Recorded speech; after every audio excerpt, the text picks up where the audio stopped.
pirmo ziemu ievācāmies. Vēl visi instrumenti, redz, vēl nav sanesti, vēl kaut kas ir tāpat vēl jāienes un no vecajām darbnīcām lēni gari jāpārvācās. Bet, tās vajadzīgās lietas jau ir sanests un jāstrādā tikai.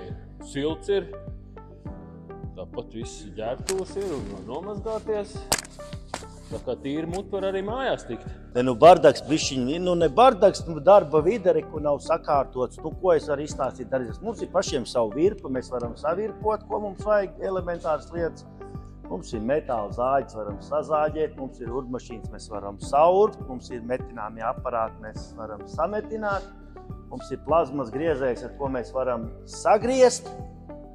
Prese liela, jaudīga, ko pataisnot, ja kaut ko esam salauzuši vai nolauzuši. Plusā mums ir ļoti jaudīgs, liels riepa montējamais agregāts. Nav problēmas, ja mums kaut kur kādā riepā pamūk vējš, to arī mēs varam saimniecībā uz vietas, mēs varam saremontēt. Principā mēs esam nodrošināti, lai mēs sezonas laikā ar saviem remontiem tik galā paši. Lai nav mums pēc katra sīkuma jāsauc kaut kāds meistars no malas.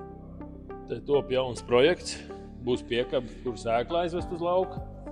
Vai ir zemāk, vairāk var iekraut nekā līdz šim esošajās. Elfers paceļam.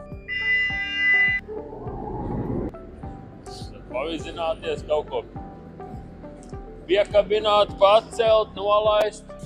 Ļoti vērtīgi mantojumi.